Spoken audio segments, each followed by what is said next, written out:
ದೆಹಲಿಯಲ್ಲಿ ಸಿದ್ದು ಆಪ್ತರಿದ್ದ ಹೈಕಮಾಂಡ್ ನಾಯಕರ ಭೇಟಿ. ಕಾಂಗ್ರೆಸ್ ಉಸ್ತುವಾರಿ ಸುರ್ಜೇವಾಲಾ ಎಚ್ಎಸ್ಸಿ ಮಹದೇವಪ್ಪ ಚರ್ಚೆಯನ್ನು ಕೂಡ ನಡೆಸಿದ್ದಾರೆ. ನೋಡಿ, ದೆಹಲಿಯಲ್ಲಿ ಸಿದ್ದು ಆಪ್ತರಿಂದ ಹೈಕಮಾಂಡ್ ನಾಯಕರನ್ನ ಭೇಟಿ ಮಾಡಲಾಗಿದೆ. ಕಾಂಗ್ರೆಸ್ ಉಸ್ತುವಾರಿ ಸುರ್ಜೇವಾಲಾ ಅವರನ್ನ ಭೇಟಿಯಾಗಿದ್ದಾರೆ. ಎಚ್ಎಸ್ಸಿ ಮಹದೇವಪ್ಪ ಅವರು ಚರ್ಚೆ ಮಾಡಿದ್ದಾರೆ. ದೆಹಲಿಯ ಸುರ್ಜೇವಾಲಾ ನಿವಾಸದಲ್ಲಿ ಭೇಟಿಯಾಗಿ ಮಾತುಕತೆಯನ್ನ ಕೂಡ ನಡೆಸಿದ್ದಾರೆ. ಹಾಲಿ ರಾಜಕೀಯ ವಿದ್ಯಮಾನಗಳ ಕುರಿತಾಗಿ ನಾಯಕರ ಜೊತೆಯಲ್ಲಿ ಚರ್ಚೆ ಮಾಡಿದ್ದಾರೆ. ಸಚಿವ ಸಂಪುಟ ಪುನರ್ರಚನೆಯ ವೇಳೆಯಲ್ಲಿ ಕೋಕ್ ಕೊಡದಂತೆ ಒತ್ತಡವನ್ನ ಹಾಕಲಾಗಿದೆ. ಈಗಾಗಲೇ ಹಿರಿಯರಿಗೆ ಕೋಕ್ ನೀಡಲು ನಿರ್ಧಾರವನ್ನ ಮಾಡಿತ್ತಂತೆ ಹೈಕಮಾಂಡ್.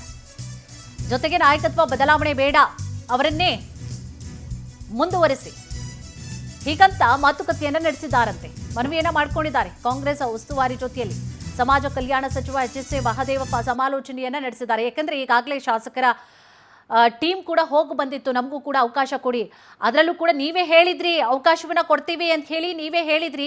ಅದೇ ರೀತಿಯಾಗಿ ನೀವು ಹೇಳಿದಂತಹ ಡೇಟು ಕೂಡ ಮುಕ್ತಾಯ ಆಗಿದೆ, ಬಂದಿದ್ದೀವಿ, ನಮಗೆ ಅವಕಾಶ ಕೊಡಿ.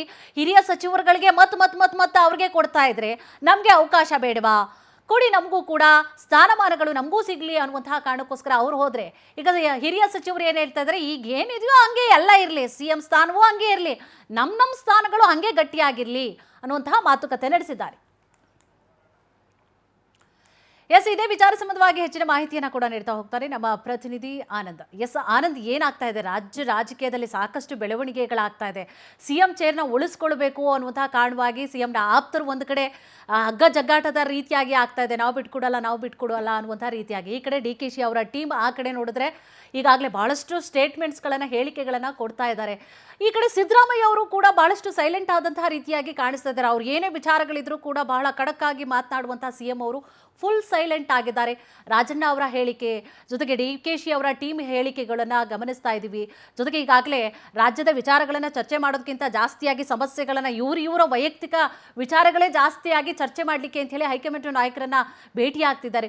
ಓವರ್ ಆಗಿ ಏನಿದೆ ಮಾಹಿತಿ?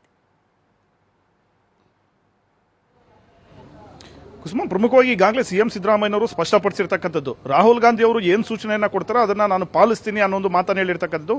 ಆ ಮೂಲಕ ತಮ್ಮ ವಿರುದ್ಧ ಏನಾದರೂ ನಿರ್ಣಯ ತೆಗೆದುಕೊಂಡ್ರು ಕೂಡ ಅದಕ್ಕೆ ನಾನು ಬದ್ಧವಾಗಿ ಇಡ್ತೀನಿ ಅನ್ನೋ ಒಂದು ಸಂದೇಶವನ್ನು ಈಗಾಗಲೇ CM ಸಿದ್ದರಾಮಯ್ಯನವರು ಕೊಟ್ಟಿದ್ದಾರೆ. ಆದರೆ ಈ ಕಡೆ CM ಸಿದ್ದರಾಮಯ್ಯನವರ ಆಪ್ತ ಬಳಗದ ನಾಯಕರಿಗೆ ಸಾಕಷ್ಟು ಆತಂಕನೂ ಕೂಡ ಶುರುವಾಗಿರ್ತಕ್ಕಂಥದ್ದು. DK ಶಿವಕುಮಾರ್ ಅವರೇನಾದರೂ CM ಆದರೆ ಮುಂದೆ ತಮಗೆ ರಾಜಕೀಯವಾಗಿ ಕುತ್ತು ಎದುರಾಗಬಹುದು ಅನ್ನೋ ಒಂದು ಆತಂಕನೂ ಕೂಡ ಅವರಲ್ಲಿದೆ. ಈ ಹಿನ್ನೆಲೆಯಲ್ಲಿ CM ಸಿದ್ದರಾಮಯ್ಯನವರನ್ನೇ ಮುಂದುವರಿಸಬೇಕು ಅನ್ನೋ ಒಂದು ನಿಟ್ಟಿನಲ್ಲಿ ಸತೀಶ್ ಜಾರಕಿಹೊಳಿ ಅವರು ಅಖಾಡಕ್ಕೆ ಇಳಿದಿರ್ತಕ್ಕಂಥದ್ದು. ನಿನ್ನೆ ಮಲ್ಲಿಕಾರ್ಜುನ್ ಖರ್ಗೆ ಅವರನ್ನ ಭೇಟಿ ಮಾಡಿ ಸಿದ್ದರಾಮಯ್ಯನವರನ್ನ ಮುಂದುವರಿಸಬೇಕು ಅನ್ನೋ ನಿಟ್ಟಿನಲ್ಲಿ ಚರ್ಚೆಯನ್ನು ಕೂಡ ಮಾಡಿದ್ದಾರೆ. ಇದೇ ಅಲ್ಲದೆ ಅಹಿಂದ ಸಮಾವೇಶಕ್ಕೂ ಕೂಡ ಅನುಮತಿಯನ್ನು ಕೇಳಿಕೊಂಡು ಬಂದಿರತಕ್ಕಂಥದ್ದು. ಮತ್ತೊಂದು ಕಡೆ ಎಚ್.ಸಿ. ಮಹದೇವಪ್ಪ ಅವರು ಸುರ್ಜೇವಾಲಾ ಅವರಿಗೆ ಹೇಳಿ CM ಸಿದ್ದರಾಮಯ್ಯನವರು ಯಾಕೆ ಮುಂದುವರಿಬೇಕು, ಪಕ್ಷಕ್ಕೆ ಅವರ ಒಂದು ಅನಿವಾರ್ಯತೆ ಏನಿದೆ, ಅಹಿಂದ ಸಂಘಟನೆಯ ಪ್ರಾಮುಖ್ಯತೆ ಎಷ್ಟಿದೆ ಅನ್ನೋ ಒಂದು ವಿಚಾರವನ್ನ ಮನದಟ್ಟು ಮಾಡತಕ್ಕಂಥ ಒಂದು ಕೆಲಸವನ್ನು ಕೂಡ ಮಾಡಿರ್ತಕ್ಕಂಥದ್ದು. ಈ ಮಧ್ಯೆ KN ರಾಜಣ್ಣ ಅವರು ಕೂಡ ಇತ್ತೀಚೆಗೆ CM ಸಿದ್ದರಾಮಯ್ಯನವರನ್ನ ಭೇಟಿ ಮಾಡಿ ತಾವು ಯಾವುದೇ ಕಾರಣಕ್ಕೂ ಕುರ್ಚಿ ಬಿಡಬಾರದು ಅನ್ನೋ ಒಂದು ಸಲಹೆಯನ್ನು ಕೂಡ ಕೊಟ್ಟು ಬಂದಿದ್ದಾರೆ. ಆದ್ರೆ ಆಗ್ಲೂ ಕೂಡ ರಾಹುಲ್ ಗಾಂಧಿ ಅವರ ತೀರ್ಮಾನಕ್ಕೆ ನಾವೆಲ್ಲರೂ ಕೂಡ ಬದ್ಧವಾಗಿರಬೇಕು, ಆ ನಿರ್ಣಯಕ್ಕೆ ನಾನೇನು ಒಂದು ತೀರ್ಮಾನ ಮಾಡ್ತೀನಿ, ಅದಕ್ಕೆ ತಮ್ಮ ಸಹಕಾರನೂ ಬೇಕು ಅಂತ ಆಪ್ತರಲ್ಲಿ ಕೇಳ್ಕೊಂಡಿರ್ತಕ್ಕಂಥದ್ದು. ಹೀಗಾಗಿ ಇವತ್ತು ರಾಜಣ್ಣ ಅವರು ಬಹಳಷ್ಟು ಒಂದು ಸ್ಫೋಟಕವಾದಂತಹ ಒಂದು ವಿಚಾರವನ್ನು ಕೂಡ ಹೇಳಿರ್ತಕ್ಕಂಥದ್ದು. ಈ ಪವರ್ ಶೇರಿಂಗ್ ವಿಚಾರಕ್ಕೆ ಸಂಬಂಧಪಟ್ಟಂತೆ CM ಸಿದ್ದರಾಮಯ್ಯನವರು ಮುಕ್ತವಾಗಿದ್ದಾರೆ, ಓಪನ್ ಆಗಿದ್ದಾರೆ. ರಾಹುಲ್ ಗಾಂಧಿ ಅವರು ಅಧಿಕಾರದಿಂದ ಕೆಳಗಿಳಿಬೇಕು ಅಂತ ಹೇಳಿದ್ರೆ ಇಳಿತಾರೆ, ಇಲ್ಲದಿದ್ರೆ ಅವರೇ ಮುಂದುವರಿತಾರೆ ಅನ್ನೋ ಒಂದು ಮಾತನ್ನ ಬಹಳಷ್ಟು ಸ್ಪಷ್ಟವಾಗಿ ಹೇಳಿರ್ತಕ್ಕಂಥದ್ದು. ಹಾಗಾಗಿ ಮೇ 4ರ ಒಂದು ಚುನಾವಣಾ ಫಲಿತಾಂಶ ಏನಿದೆ, ಇದರ ಒಂದು ಮೇಲೆ ರಾಜ್ಯ ಕಾಂಗ್ರೆಸ್ನಲ್ಲಿ ಕೆಲವೊಂದು ಬೆಳವಣಿಗೆಗಳು ನಡೀತಕ್ಕಂಥ ಒಂದು ಸಾಧ್ಯತೆಯೂ ಕೂಡ ಇರತಕ್ಕಂಥದ್ದು. ಈ ಮಧ್ಯೆ ಚುನಾವಣೆಯ ಫಲಿತಾಂಶದ ನಂತರ CM DCM ಇಬ್ಬರಿಗೂ ಕೂಡ ಹೈಕಮಾಂಡ್ ನಾಯಕರು ಬುಲಾವ್ ಕೊಡ್ತಕ್ಕಂಥ ಒಂದು ಸಾಧ್ಯತೆ ಇದೆ. ಆ ಸಂದರ್ಭದಲ್ಲಿ ಮತ್ತೊಂದು ಹಂತದ ಒಂದು ಮಾತುಕತೆಯನ್ನ ನಡೆಸಿ ಒಂದು ವೇಳೆ ಅನಿವಾರ್ಯತೆ ಇದ್ರೆ ಸಿದ್ದರಾಮಯ್ಯನವರನ್ನ ಕುರ್ಚಿಯಲ್ಲಿ ಕೂರಿಸ್ತಕ್ಕಂಥದ್ದು ಅಥವಾ ಸಿದ್ದರಾಮಯ್ಯನವರ ರಾಜೀನಾಮೆ ಪಡಿತಕ್ಕಂಥ ಒಂದು ಪ್ರಯತ್ನಕ್ಕೂ ಕೂಡ ಮುಂದಾಗಬಹುದು.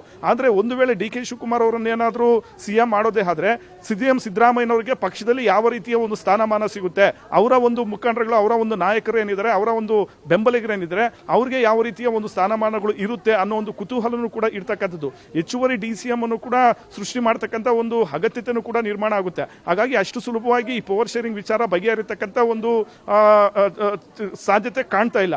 ಒಂದು ವೇಳೆ ಇದಕ್ಕೆ ಕೈ ಹಾಕಿದ್ರು ಕೂಡ ಅದು ಇನ್ನೊಂದು 2 ತಿಂಗಳು ಮುಂದಕ್ಕೆ ಹೋಗ್ತಕ್ಕಂಥ ಒಂದು ಸಾಧ್ಯತೆಗಳು ಕೂಡ ಇರ್ತಕ್ಕಂಥದ್ದು. ಹೀಗಾಗಿ CM ಸಿದ್ದರಾಮಯ್ಯನವರ ಒಂದು ವಿಚಾರವಾಗಿ ಈಗ ಅಹಿಂದ ಸಮಾವೇಶವನ್ನು ಕೂಡ ಮಾಡೋದಕ್ಕೆ ಸತೀಶ್ ಜಾರಕಿಹೊಳಿ ಅವರು ಪ್ಲಾನ್ ಮಾಡ್ಕೊಂಡಿರ್ತಕ್ಕಂಥದ್ದು. ಸಿದ್ದರಾಮಯ್ಯನವರ ನಂತರ ತಾವು ಅಹಿಂದದ ಒಂದು ಚುಕ್ಕಾಣಿ ಹಿಡಿಬೇಕು ಅಂತ ಅಹಿಂದದ ಒಂದು ಸಮಾವೇಶ ಮಾಡೋದಕ್ಕೆ ಹುಬ್ಬಳ್ಳಿಯಲ್ಲಿ ನಿಟ್ಟಿನಲ್ಲಿ ಎಲ್ಲಾ ರೀತಿಯ ಒಂದು ಪ್ಲಾನ್ ಅನ್ನು ಕೂಡ ಮಾಡ್ಕೊಂಡಿದ್ದಾರೆ. ಅದಕ್ಕೆ ಅನುಮತಿಯನ್ನು ಕೂಡ ಪಡೆದುಕೊಳ್ಳೋದಕ್ಕೆ ಮಲ್ಲಿಕಾರ್ಜುನ್ ಖರ್ಗೆ ಅವರ ಜೊತೆ ಹಾಗೆ ಸುರ್ಜೇವಾಲಾ ಅವರ ಜೊತೆ ಚರ್ಚೆನೂ ಕೂಡ ಮಾಡಿ ದಿನಾಂಕವನ್ನು ಕೂಡ ಫಿಕ್ಸ್ ಮಾಡೋದಕ್ಕೆ ಮುಂದಾಗಿರ್ತಕ್ಕಂಥದ್ದು. ಆದ್ರೆ ಈ ಸಮಾವೇಶಕ್ಕೆ ಡಿ ಕೆ ಶಿವಕುಮಾರ್ ಅವರ ಒಂದು ಬೆಂಬಲ ಇರುತ್ತಾ ಅನ್ನೋ ಒಂದು ಕುತೂಹಲನೂ ಕೂಡ ಇರತಕ್ಕಂಥದ್ದು.